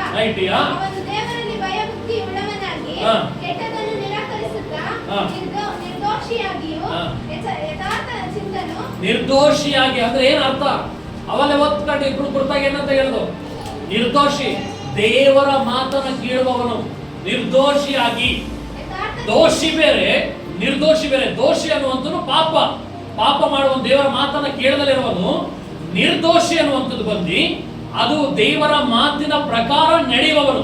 ಇಂಥವನ ಲೈಫ್ ಅನ್ನ ದೇವರು ಯಾವ ತರ ಸಂರಕ್ಷಣೆ ಮಾಡಿಟ್ಟಿರ್ತಾರೆ ನೋಡ್ರಿ ಮುಂದೆ. ಯಥಾರ್ಥ ಚಿಂತನು ಆಗಿದ್ದಾನೆ. ಅವನಿಗೆ ಸಮಾನನು ಭೂಲೋಕದಲ್ಲಿ ಎಲ್ಲೆಲ್ಲಿಯೂ ಸಿಕ್ಕುವುದಿಲ್ಲ ಎಂದು ಸೈತಾನನಿಗೆ ಹೇಳಿದನು. ಸೈತಾನನಿಗೆ ದೇವರು ಹೇಳ್ತಾ ಇದ್ದಾರೆ. ಅದೇ ಹೇಳಿದ್ಮೇಲೆ ಅದಕ್ಕೆ ಸೈತಾನನು ಯೋಬನು ದೇವರಲ್ಲಿ ಭಯಭಕ್ತಿಯನ್ನು ಲಾಭವಿಲ್ಲದೆ ಇಟ್ಟಿದ್ದಾನೋ. ನೋಡ್ರಿ ಇಲ್ಲಿ ಹೇಳ್ತಾರೆ, ಸೈತಾನನು ನಾನು ಅವನನ್ನ ಹುಟ್ಟೋದಿಕ್ಕೆ ಆಗ್ದಲೇ ಇರೋದಕ್ಕೆ, ನಾನು ಅವನ ಆಶೀರ್ವಾದವನ್ನು ನಾಶ ಮಾಡೋದಿಕ್ಕೆ ಆಗ್ದಲೇ, ನಾನು ಅವನ ಸ್ವಾಸ್ಥ್ಯವನ್ನ ಮುಟ್ಟೋದಿಕ್ಕೆ ಆಗ್ದಲೇ ನೀನೇನ್ ಮಾಡಿದ್ಯಾ? ನೀನು ಅವನಿಗೂ ಅವನ ಮನೆಗೂ ಅವನ ಎಲ್ಲಾ ಸ್ವಾಸ್ಥ್ಯಕ್ಕೂ ಸುತ್ತಮುತ್ತಲು ಬೇಲಿ ಹಾಕಿದೆಯಲ್ಲ. ಹಲ್ಲೆಲೂಯಾ. ಇವತ್ತು ನಿನ್ನ ಆಶೀರ್ವಾದ ನಿನ್ನಲ್ಲೇ ಉಳಿಯಲಿಕ್ಕೆ, ನಿನ್ನ ಆರೋಗ್ಯ ನಿನ್ನಲ್ಲೇ ಉಳಿಯಲಿಕ್ಕೆ, ನಿನ್ನ ಸಮಾಧಾನ ನಿನ್ನ ಬಿಟ್ಟು ಹೋಗ್ದಲಿರೋದಕ್ಕೆ, ನಿನ್ನ ಸಮೃದ್ಧಿ ನಿನ್ನನ್ನು ಬಿಟ್ಟು ಹೋಗ್ದಲಿರೋದಕ್ಕೆ ದೇವರು ನಿನ್ನ ಸುತ್ತಲೂ ಒಂದು ಬೇಲಿ ಹಾಕಿದ್ರೆ ಮಾತ್ರನೇ ನಿನ್ನ ಜೀವಿತದ ಎಲ್ಲಾ ಆಶೀರ್ವಾದ ನಿನ್ನಲ್ಲೇ ಇರೋದು. ಬೇಲಿ ದೇವರು ಹಾಕಿಲ್ಲ ಅಂದ್ರೆ ದೇವರ ಮಾತನ್ನ ನಿನ್ನ ಕೇಳದಲ್ಲೇ ಹೋದಾಗ ನಿನ್ನ ಆಶೀರ್ವಾದದ ಸುತ್ತಲೂ ಬೇಲಿ ಯಾವುದೋ ಒಂದು ಕಡೆ ಕಿತ್ತಾಕಲ್ಪಟ್ಟಿರ್ತದೆ. ಹಲ್ಲೆಲೂಯಾ. ಸುತ್ತಲೂ ಬೇಲಿ ಹಾಕಿ ಯಾವುದೋ ಒಂದು ಮೂಲೆಯಲ್ಲಿ ನಾವು ಅವಾಗೆಲ್ಲ ಚಿಕ್ಕ ಹುಡುಗರಲ್ಲಿ ಏನ್ ಮಾಡ್ತಿದ್ವಿ ಅಂದ್ರೆ ಮಾವಿನಕಾಯಿನ ಕತ್ತಿ ಕೀಳೋದಿಕ್ಕೆ ಹೋಗ್ತಾ ಇದ್ವಿ. ಒಬ್ಬನು ಆಕೆಗೆ ಮೂರ್ಖಳ ರೀತಿ ಮಾತಾಡುವಂತೆ ನೀನು ಮಾತಾಡುತ್ತಿ.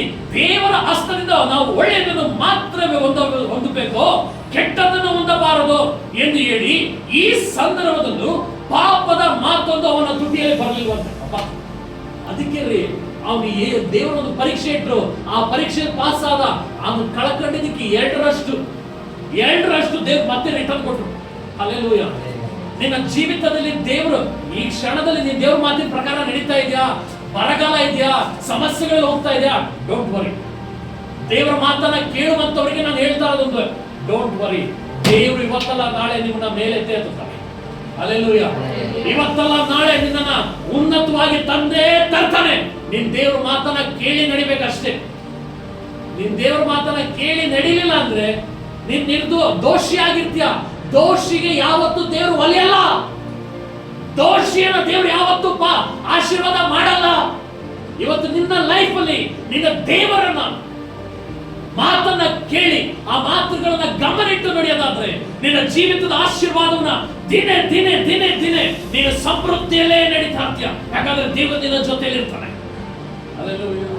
ಹಲ್ಲೆಲೂಯಾ. ಆಶೀರ್ವಾದ ಒಂದು ಲೆಕ್ಕ ಇರಲಿ. ದೇವರ ಮಾತನ್ನ ಕೇಳುವಾಗ ನಿನ್ನ ಆತ್ಮಿಕ ಜೀವಿತ ದೇವರಿಗೂ ನಿನಗೊಂದು ಕನೆಕ್ಷನ್ ಇರ್ತದೆ. ದೇವರಿಗೂ ನಿನಗೆ ಸಂಬಂಧ ಇರ್ತದೆ. ಬೇರೆ ಆಶೀರ್ವಾದ ಬರಬೇಕಂದ್ರೆ ಬರಲ್ಲಮ್ಮ. ಕೆಲಸ ಮಾಡೋದಲ್ಲೇ ನನಗೆ ಸಂಬಳ ಬೇಕು ಅಂತ ಕೇಳಿದಾಗ ಆಯ್ತಂತೆ. ಹಲ್ಲೆಲೂಯಾ. ಇನ್ನೊಬ್ಬನ ಕುರಿತಾಗ ನಾವು ಓದೋಣ. ದೇವರ ಮಾತುಗಳನ್ನ ಕೇಳದಲ್ಲೇ ಇರುವಂತವರು ಅಪೊಸ್ತಲರ ಕೃತ್ಯ 27:9 ತೆಗಿರಿ, ಓದ್ರಿ. ಇದನ್ನೇ ನಾವು ಮುಗಿಸ್ಕೊಳ್ಳೋಣ. ಅಪೊಸ್ತಲರ ಕೃತ್ಯ 27:9.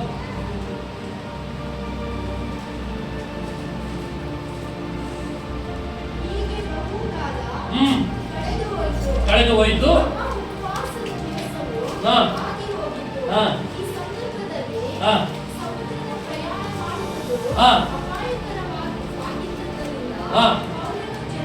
ಪೌಲನು ಜನರಿಗೆ ಹೇಳ್ತಾ ಇದ್ದಾನೆ, ಜನರೇ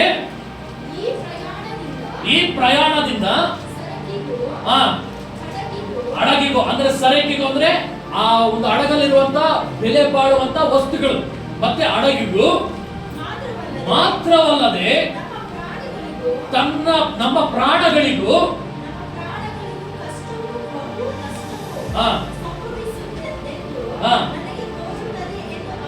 ದೈವ ಸೇವಕ ಪವಿತ್ರಾತ್ಮ ಭರಿತನಾಗಿರುವಂತ ಪೌಲನು ಹೇಳುವಂತ ಮಾತು, ಈಗ ಪ್ರಯಾಣ ಮಾಡೋದು ಅಪಾಯವಾಗಿದೆ. ಇದು ಸರಕಿಗೂ ಹಡಗಿಗೂ ಮಾತ್ರವಲ್ಲದೆ ನಮ್ಮ ಪ್ರಾಣಕ್ಕೂ ನಷ್ಟ, ಬಹು ಕಷ್ಟವೂ ಉಂಟಾಗುತ್ತದೆ. ಈಗ ಹೋಗೋದು ಬೇಡ ಅಂದಾಗ ಅವರವಾಗ ಅದಕ್ಕೆ ಏನಂತಾರೆ, ಆದರೆ ಪೌಲನು ಹೇಳಿದ ಮಾತುಗಳಿಗಿಂತ ಹಡಗನ ಚಲಾವಣೆ ಮಾಡ್ತಾನಲ್ಲ ಅವನ ಮಾತನೇ ಅವರು ಭಯಂಕರವಾಗಿ ಆ ಯಜಮಾನನ ಹೇಳಿದ ಮಾತಿಗೆ ಶತಾಧಿಪತಿಗಳು ಹೆಚ್ಚಾದ ಲಕ್ಷ್ಯ ಕೊಡ್ತಾ ಇದ್ದಾರೆ. ದೇವರ ಹೇಳೋ ಮಾತಕ್ಕೆ ಕಿವಿಗೊಡ್ರು ಅಂತಂದ್ರೆ ಇಲ್ಲಿ ಹಡಗನ ಓಡಿಸುವಂತವನಿಗೆ ಕೊಡ್ತಾ ಇದ್ದಾರೆ. ಹಲ್ಲೆಲೂಯಾ. ಇಲ್ಲಿ ನೋಡ್ರಿ, ಈಗ ಯಜಮಾನನ ಮಾತನ್ನ ಕೇಳಿ ನಿಮಿತ್ತವಾಗಿ ಏನ್ ಸಂಭವಿಸ್ತದೆ. 18ನೇ ವಚನ, ಅದೇ 27:18. ಗಾಳಿಯು ನಮ್ಮನ್ನು ಅತ್ಯಂತವಾಗಿ ಒಯ್ದಾಡಿಸಿದರಿಂದ ಅವರು ಮರುದಿನ ಸರಕನ್ನು ಬಿಸಾಡುತ್ತಿದ್ದರು. ಮತ್ತು ದೇವರಾತ್ಮರು ಏನಂತ ಹೇಳಿದ್ರು ಸೇವಕರ ಮುಖಾಂತರವಾಗಿ ಯಾವ್ದು ಹೇಳ್ತಾ ಇದ್ದಾರೆ ಇಲ್ಲಿ? ಸರಕಿಗೂ ಹಡಗಿಗೂ. ಇಲ್ಲಿ ಮತ್ತೆ ಯಾವ್ದು ಪಡಿತಾ ಇತ್ತು? ಇಲ್ಲಿ ಮರುದಿನ ಸರಕನ್ನು ಬಿಸಾಡ್ತಾ ಇದ್ರು. ದೇವರ ಮಾತನ್ನ ನಾವು ಕೇಳಲಿಲ್ಲ ಅಂದ್ರೆ ನಾವು ದುಡಿದಿರುವಂತದ್ದು ಇನ್ನೊಬ್ಬ ಕರ್ಕೊಂಡು ಹೋಗಿರ್ತಾನೆ. ಹಲ್ಲೆಲೂಯಾ. ಇಲ್ಲ ಅಂತಂದ್ರೆ ನೀವು ಹೋಗ್ತಾ ಇರ್ತೀಯ, ಪಾಕೆಟ್ ಅಲ್ಲಿ ದುಡ್ಡು ಕಂತೆ ಇಟ್ಕೊಂಡು ಹೋಗ್ತಾ ಇರ್ತೀಯ, ನಡ್ಕೊಂಡು ಹೋಗ್ಬೇಕಾದಾಗ ಆಟೋ ಬಿಡ್ಬೇಕು ಬೀಳುತ್ತದೆ. ಸರಕಿಗೂ ನಿನ್ನ ಆಶೀರ್ವಾದಕ್ಕೂ ನಿನ್ನ ಮನೆಯಲ್ಲಿರುವ ವಸ್ತುಗಳಿಗೂ ತೊಂದರೆ ಉಂಟಾಗ್ತದೆ. ಸರಕುಗಳನ್ನ ನೀನೇ ಬಿಸಾಡ್ತೀಯ, ನಿನ್ನ ಕೈಯಿಂದ ನೀನೆ. ಇವತ್ತು ನೀನು ಸಂಪಾದನೆ ಮಾಡಿದ್ಯಾ, ಬಟ್ ದೇವರ ಮಾತನ್ನ ಕೇಳಿಲ್ಲ ಅಂದ್ರೆ ನಿನ್ನ ಕೈಯಿಂದ ನೀನು ಸಂಪಾದನೆ ಮಾಡಿಟ್ಟಿರುವಂತ ಆಸ್ತಿ ಪಾಸ್ತಿಗಳನ್ನ ನಿನ್ನ ಕೈಯಿಂದ ನೀನೇ ಬಿಸಾಡ್ತೀಯ. ಹಲ್ಲೆಲೂಯಾ. ಬಿಸಾಡೋಕೆ ರೆಡಿ ಇರ್ರಿ, ದೇವ್ರ ಮಾತು ಕೇಳದಲ್ಲೇ ಇರುವಂತವ್ರು. ಅದಾದ್ಮೇಲೆ ಮೊದಲ ಸರಕಿಗೆ ಮೊದಲನೇ ದಿನ ಸರಕಾಯ್ತು. 3ನೇ ದಿನ ಅವಾಗ್ಲೂ ಸಹ ಅವ್ರ ಬುದ್ಧಿ ಬರಲಿಲ್ಲ. 3ನೇ ದಿನಕ್ಕೆ 3ನೇ ದಿನದಲ್ಲಿ ಹಡಗಿನ ಅಡ್ಡ ಮರವನ್ನು ಹಡಗಿಗೆ ತೊಂದರೆ ಬಂತು. ಹಲ್ಲೆಲೂಯಾ. ಮೊದಲು ನಿನ್ನ ಆಶೀರ್ವಾದಕ್ಕೆ ಬರ್ತದೆ, ಅನಂತರ ನಿನ್ನ ಲೈಫ್ಗೆ ಕೂತ್ ಬರ್ತದೆ, ನಿನ್ನ ಮನೆಗೆ ಬರ್ತದೆ. ಹಲ್ಲೆಲೂಯಾ. ಯಾರು ಬರೋದಿದು? ಯಾರು ಬರೋದು ಸಮಸ್ಯೆಗಳು? ಗಮನಿಸ್ತಾ ಇದ್ದೀರಾ? 21 ವಚನ. ಅವರು ಬಹುಕಾಲ ಊಟವಿಲ್ಲದೆ ಇದ್ದ ಮೇಲೆ ಮಧ್ಯದಲ್ಲಿ ನಿಂತುಕೊಂಡು ಎಲೆ ಜನರೇ, ನೀವು ಕ್ರೋಧದಿಂದ ಹೊರಟು ಈ ಕಷ್ಟ ನಷ್ಟಗಳಿಗೆ ಗುರಿಯಾಗದಂತೆ ನನ್ನ ಮಾತನ್ನು ಕೇಳಬೇಕಾಯ್ತಲ್ಲ. ನನಗೆ ಎಲ್ಲ ಗೊತ್ತು ಅಂತ ಹೇಳಿದ್ರಲ್ಲ, ನಡೀರಿ. ಯಾರು ಬೇಡ ಅಂತಾರೆ? ರೇ, ನೀನು ಸಾಧಾರಣವಾಗಿರ್ಬೋದು, ಆದ್ರೆ ಒಬ್ಬ ಸೇವಕನ ಒಳಗಡೆ ಅಸಾಧಾರಣವಾಗಿರುವಂತ ದೇವರ ಆತ್ಮನ ಇರ್ತಾನೆ ಅನ್ನೋದನ್ನ ಮೊದಲು ಗಮನಿಸ್ರಿ. ಹಲ್ಲೆಲೂಯಾ. ಆ ಸೇವಕನ ಮುಖಾಂತರವಾಗಿ ದೇವರ ಆತ್ಮ ಏನ್ ಮಾತಾಡ್ತಾ ಇದ್ದಾನೆ ಅನ್ನೋದನ್ನ ಗಮನಿಸ್ರಿ. ಇವತ್ತು ಆ ಪೌಲನ ಮಾತನ್ನ ಅವ್ರು ಕೇಳಿದಿದ್ರೆ ಅವರ ಸರಿಕೆಗಾಗ್ಲಿ ಹಡಗಿಗಾಗ್ಲಿ ಅವ್ರಿಗಾಗ್ಲಿ ತೊಂದರೆ ಬರ್ತಾ ಇರ್ಲಿಲ್ಲ. ಅದಕ್ಕೆ ಪೌಲ ಮುಗಿತಾ ಇದ್ದಾನೆ. ನಾನು ಅವತ್ತೇ ಹೇಳಿಲ್ವೇನ್ರು, ಆ ಒಂದು ಜಾಗ ಬಿಡ್ಬೇಕಾದಾಗ್ಲೇನೆ ಹೋಗೋದ್ ಬೇಡ, ಹಿಂಗ್ ಸರಿಕೆಗೂ ಹಡಗಿಗೂ ನಮಗೂ ಪ್ರಾಣ ನಷ್ಟ ಆಗ್ತದೆ, ನನ್ ಮಾತು ಕೇಳ್ಬೇಕಲ್ವಾ. ನೀವು ಕಷ್ಟ ಅನುಭವಿಸೋದಲ್ದಲೆ ನನಗೂ ಕಷ್ಟಕ್ಕೆ ಸಿಗಾಕಿಸ್ತಿರೋರು. ಹಲ್ಲೆಲೂಯಾ. ಹಿಂಗೆ ಹೇಳಿರ್ತಾನೆ ಒಟ್ನಲ್ಲಿ. ಅದಾದ್ಮೇಲೆ ಮುಂದೆ ಈಗಲಾದ್ರೂ ಈಗ ಧೈರ್ಯದಿಂದಿರಬೇಕು. ಬುದ್ಧಿ ಹೇಳ್ತಾ ಇದ್ದೀನಿ. ಯಾರಿಗೆ ಹೇಳ್ತಾ ಇರೋದು? ಅದು ಅಡಗಿಗಲ್ಲ, ಇಲ್ಲಿ ಗೊತ್ತಿರೋರ್ಗೆ. ಹಲ್ಲೆಲೂಯಾ. ಇಲ್ಲಿವರೆಗಾದ್ರೂ ಬುದ್ಧಿ ಕೆಟ್ಟು ನಡೆದಿದ್ದೀರಾ, ಇನ್ನು ಮುಂದೆ ಆದ್ರೂ ಬುದ್ಧಿಯಿಂದ ನಡೀರಿ. ದೇವರ ವಾಕ್ಯಗಳನ್ನ ಗಮನಿಸಿ ನಡೀರಿ. ದೇವ ಸೇವಕರು ಹೇಳುವಂತ ದೇವರ ಉಪದೇಶಗಳನ್ನ ಗಮನ ಇಟ್ಟು ನಡೀರಿ. ಇಷ್ಟ ಬಂದಂಗೆ ಕುದುರೆಗೆ ಲಗಾಮ್ ಇಲ್ದಲೆ ಕುಡ್ಕು ಅಂತ ಹೋಗ್ತದಲ್ಲ, ಹಂಗ ಹೋಗ್ಬೇಡ್ರಿ. ಲಗಾಮ್ ಇಲ್ದಲೆ ಕುದುರೆನ ಕಂಟ್ರೋಲ್ಗೆ ತಗೊಳಕ್ ಆಗಲ್ಲ. ಲಗಾಮ್ನ ಯಾಕೆ ಹಾಕ್ತಾರೆ, ಕಿವಿಗೆ ಯಾಕೆ ಹಿಂಗ್ ಇಡ್ತಾರೆ ಅಂದ್ರೆ ಆ ಕುದುರೆಗೆ ಏನೇನ್ ಕಾಣ್ತದೆ ಎಲ್ಲಾ ಕಡೆ ಹೋಗ್ತಾ ಇರ್ತದೆ. ಲಗಾಮ್ ಇಲ್ಲ ಅಂತಂದ್ರೆ ತನ್ನ ಕಂಟ್ರೋಲ್ ತಗೊಳಕ್ ಆಗಲ್ಲ. ಇವತ್ತು ನೀವು ದೇವರ ಮಾತನ್ನ ಕೇಳಲಿಲ್ಲ ಅಂದ್ರೆ ಲಗ್ಗು ಲಗಾಮ್ ಇಲ್ದಲೆ ಇರ್ತಾರ. ಕೆಲವು ಗಾದೆಗಳು ಹೇಳ್ತಾರ ಹಳ್ಳಿ ಕಡೆ, ಲಗ್ಗು ಲಗಾಮ್ ಇಲ್ದಲೆ ಓಡ್ತೀಯಲ್ಲೋ ನೀನು ಅಂತ. ಹಂಗಾಗ್ಬೇಡ್ರಿ. ನೀನ್ ಹಂಗ ಹೋಗೋದಾದ್ರೆ ನಿನ್ನ ಆಶೀರ್ವಾದ ನೀನೇ ಕಳ್ಕೊಂತೀಯ. ಬದುಕೋದು ಸ್ವಲ್ಪ. ನಮ್ ಲೈಫ್ ಎಷ್ಟಿದೆ ಇಷ್ಟೇ ಇರೋದು. ಆ ಲೈಫ್ ಅನ್ನ ದೇವರ ಸಮ್ಮುಖದಲ್ಲಿ ನೀತಿವಂತರಾಗಿ, ಯೋಗ್ಯರಾಗಿ, ನಿರ್ದೋಷಿಯಾಗಿ ಬದುಕಿ ಬಾಳ್ರಿ. ಆ ಲೈಫ್ ಅನ್ನೇ ದೇವರು ಸುಂದರವಾಗಿ ಇಟ್ಟು ಸಹಾಯ ತರ ಮಾಡ್ತಾರೆ. ಈ ಸ್ವಲ್ಪ ಲೈಫ್ನೇ ಇನ್ನೂ ಸ್ವಲ್ಪ ಮಾಡ್ಕೊಂಡು ಘೋರ ವ್ಯಾಧಿ, ಕಷ್ಟಗಳು, ಕಣ್ಣೀರುಗಳಲ್ಲಿ ಯಾಕೆ ಒದ್ದಾಡ್ ಸಾಯ್ತೀರಾ? ಅದನ್ನ ದೇವ್ರು ಹೇಳ್ತಾರೆ ಅದಲ್ಲಿ. ಈಗಲಾದ್ರೂ ನಿಮ್ಮ ಧೈರ್ಯವನ್ನ ನೀವು ಧೈರ್ಯದಿಂದಿದ್ದು ನನ್ನ ಮಾತನ್ನ ಇನ್ನು ಮುಂದೆ ಕೇಳ್ರಿ, ಬುದ್ಧಿ ತಂದ್ಕೊಡ್ರಿ. ಹಡಗು ನಷ್ಟವಾಗ್ತದೆ ಹೊರತು ನಿನ್ನ ದೇವರ ಮಾತನ್ನ ಗಮನಿಸದೆ ಹೋದ ನಿಮಿತ್ತವಾಗಿ ನಿನ್ನ ಆಶೀರ್ವಾದಕ್ಕೂ ನಿನ್ನ ಮನೆ, ನಿನ್ನ ಲೈಫಿಗೂ ನಷ್ಟವಾಗಬಹುದು. ಆದ್ರೆ ನಿನ್ನ ಆತ್ಮ ಮಾತ್ರ ದೇವರ ರಕ್ಷಣೆ ಬರ್ತದೆ. ಹಲ್ಲೆಲೂಯಾ. ನಿನ್ನ ಆತ್ಮ ಮಾತ್ರ ಪರಲೋಕ ರಾಜ್ಯ ಹೋಗ್ತದೆ. ಇನ್ನು ಮೇಲಾದ್ರೂ ಬುದ್ಧಿ ಕಲೀರಿ, ಇನ್ನು ಮೇಲಾದ್ರೂ ದೇವರ ಮಾರ್ಗದಲ್ಲಿ ನಡೆಯಿರಿ, ಇನ್ನು ಮೇಲಾದ್ರೂ ದೇವರು ಹೇಳುವ ಒಂದು ಸ್ವರವನ್ನ ಕೇಳಿ ದೇವರ ಇಷ್ಟದ ಪ್ರಕಾರವಾಗಿ ನಡೆಯಿರಿ. ಅದಾದ್ಮೇಲೆ ಮುಂದೆ ನಾನು ಯಾರನ್ನ ನಂಬಿದ್ದೇನೋ, ಯಾರನ್ನ ನಾನು ಸೇವಿಸಿ ಆರಾಧಿಸ್ತಾ ಇದ್ದೀನೋ, ಆ ದೇವರು ನನಗೆ ಬಂದ ಆ ಒಂದು ಈ ಸಮಸ್ಯೆಗಳು ಈ ಸರಕುಗಳನ್ನ ಬಿಸಾಡುವಂತ ಸಂದರ್ಭದಲ್ಲಿ, ಹಡಗಿನಲ್ಲಿ ಒಂದು ತೊಂದರೆ ಉಂಟಾದಂತ ಸಂದರ್ಭದಲ್ಲಿ, ಆ ಒಂದು ರಾತ್ರಿಯಲ್ಲಿ ಒಂದು ಕನಸನ್ನ ದೇವದೂತನು ಬಂದು ಈ ದೈವ ಸೇವಕನಿಗೆ ಮಾತಾಡ್ತಾ ಇದ್ದಾರೆ. ಏನಂತ? ನಿಂತು ಪೌಲನೇ ಭಯ ಪಡಬೇಡ, ನಿಲ್ಲಬೇಕು, ಇದಲ್ಲದೆ ನಿನ್ನ ಸಂಗಡ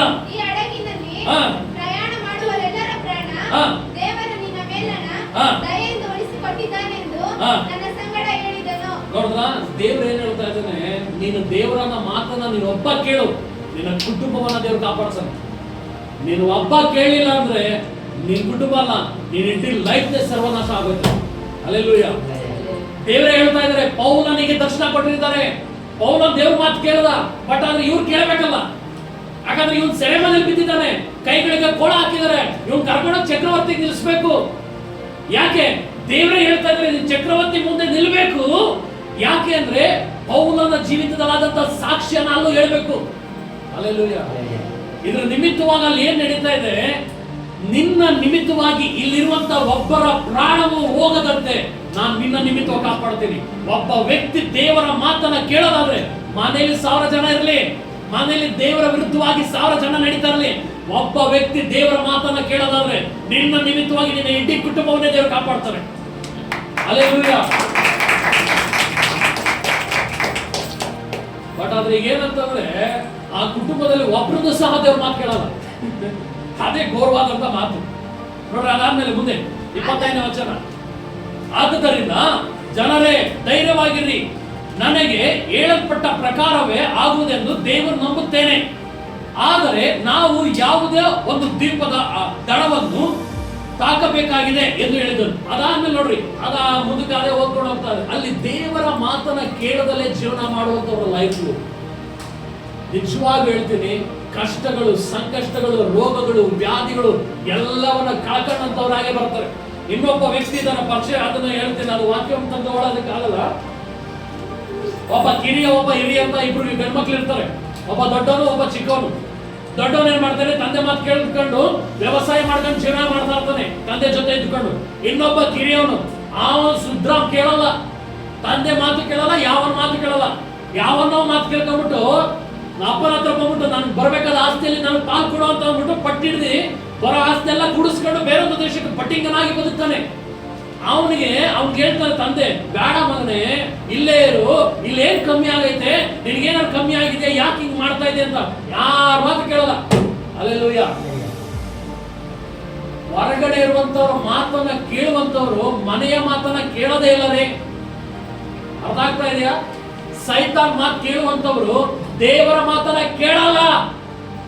ಕೇಳ್ತಾರ? ಕೇಳಲ್ಲ, ಚಾನ್ಸೇ ಇಲ್ಲ. ಅವಾಗ ಅವನೇನ್ ಮಾಡ್ತಾನೆ, ಇರೋ ಬರೋದೆಲ್ಲ ಸುಳೆ ಜೊತೆ ಅವನು ಸವಾಸ ಮಾಡ್ತಾನೆ, ಇರೋ ಬರೋದೆಲ್ಲ ಕುಡಿದು ಗಿಡಿದು ಎಂಜಾಯ್ ಮಾಡಿ ಎಲ್ಲ ಕಳ್ಕೊಂತಾನೆ. ಬಿಸ್ನೆಸ್ ಮಾಡಲ್ಲ, ವರಮಾನ ಬರತ್ತಾರ ಎಲ್ಲ ಕಳ್ಕೊಂತಾನೆ, ಎಲ್ಲ ಜೂಜಾಡಿ ಹೀಡಾಡಿ ಎಲ್ಲ ಕಳ್ಕೊಂತ ಎಲ್ಲ ಹಾಳು ಮಾಡ್ಕೊಂತಾನೆ. ಲಾಸ್ಟ್ಗೆ ಅವನು ಒಂದು ಕೆಲಸ ಹುಡುಕ್ತಾನೆ.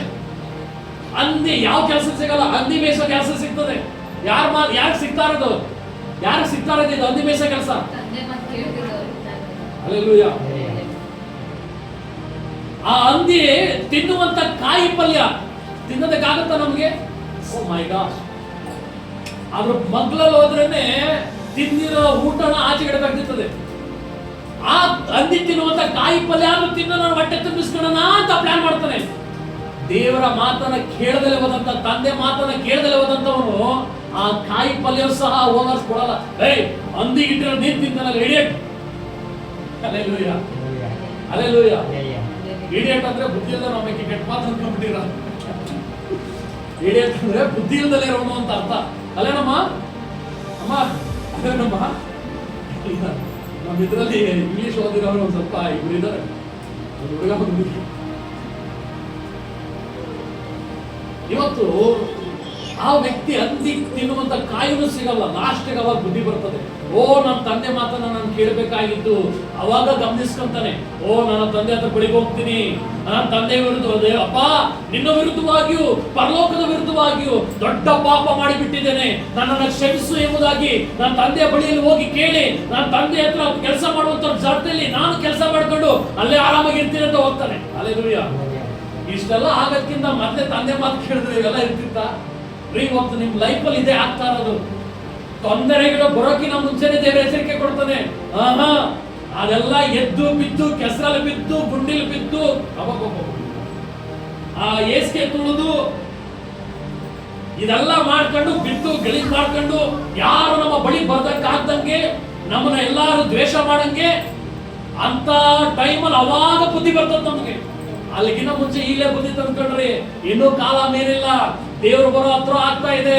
ಯಾವಾಗ ಬರ್ತಾನೋ ಗೊತ್ತಿಲ್ಲ, ಯಾವ ರಾತ್ರಿ ಬರ್ತಾನೋ ಗೊತ್ತಿಲ್ಲ, ಈ ವಾಕ್ಯ ಕೇಳ್ತಿರುವಾಗಲೇ ಬರ್ತಾನೋ ಗೊತ್ತಿಲ್ಲ.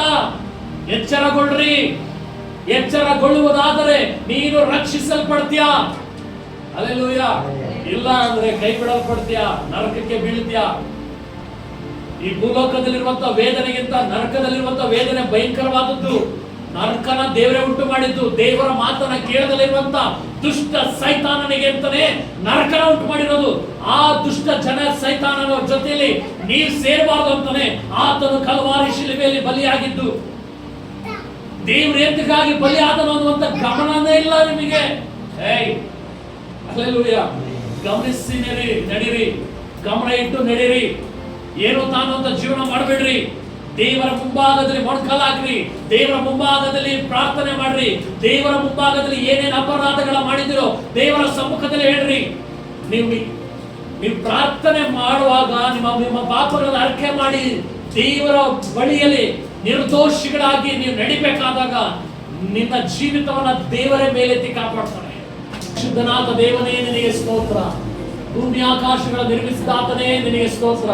ಕರ್ತನೇ, ನಾವಿನ್ನು ಮುಂದೆ ನಿನ್ನ ಮಾತಿನ ಪ್ರಕಾರವಾಗಿ ನಿನ್ನ ವಾಕ್ಯಗಳನ್ನ ನೀನು ಹೇಳುವಂತ ಶಬ್ದವನ್ನ ಗಮನಿಸಿ ನಡೆಯುವಂತೆ ನಮಗೆ ಕಲಿಸಿಕೊಡು. ನಮ್ಮ ಕಿವಿಗಳನ್ನ ತೆರೆಯಿರಿ, ಆ ಜ್ಞಾನವನ್ನ ಕೊಡ್ರಿ ಕರ್ತನೆ. ನಾವು ನಿನ್ನ ಮಾತಿನ ಪ್ರಕಾರವಾಗಿ ಗಮನ ಇಟ್ಟು ನಡೆಯುವಂತೆ ಸಹಾಯ ಮಾಡು ಕರ್ತನೆ. ನಮ್ಮ ಎಲ್ಲಾ ಪಾಪ ಅಪರಾಧ ದ್ರೋಹಗಳನ್ನ ಕ್ಷಮಿಸು ದೇವರೇ. ನಿನ್ನ ವಿರುದ್ಧವಾಗಿ ಇಲ್ಲಿವರೆಗೂ ಮಾಡಿದ ಎಲ್ಲಾ ಪಾಪಗಳಿಗಾಗಿ ನಾನು ಕ್ಷಮಾಪಣೆ ಕೇಳುತ್ತೇನೆ ಸ್ವಾಮಿ. ನಾನು ಯಾವ ಮಾರ್ಗದಲ್ಲಿ ಯಾವ ವಿಷಯಗಳಲ್ಲಿ ನಿನ್ನ ವಿರುದ್ಧವಾಗಿ ನಿನ್ನ ಮಾತನ್ನ ಕೇಳಿದ ನಡೆದು ಬಿಟ್ಟೇನೋ ಈ ಕ್ಷಣದಲ್ಲಿ ಆ ಎಲ್ಲಾ ಪಾಪಗಳನ್ನು ನಿನ್ನ ರಕ್ತದಿಂದ ತೊಳೆದು ಬಿಡು ರಾಜನೇ. ಅಪ್ಪ, ನಮ್ಮನ್ನ ನಿರ್ದೋಷಿಗಳಾಗಿ ಮಾರ್ಪಡಿಸು. ನಿನ್ನ ಮಾತುಗಳನ್ನ ಕೇಳುವಂತ ಮಕ್ಕಳಾಗಿ ಬದಲಾಯಿಸು.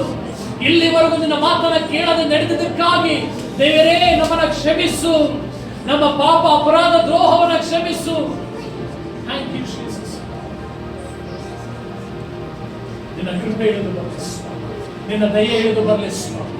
ನಿನ್ನ ಪ್ರೀತಿ ಇಳಿದು ಬರಲಿ ಸ್ವಾಮಿ. ನಮ್ಮ ಪ್ರಾಣ ನಿನಗೆ ಮಾಡಿದಕ್ಕಾಗಿ ಸ್ತೋತ್ರಪ್ಪ.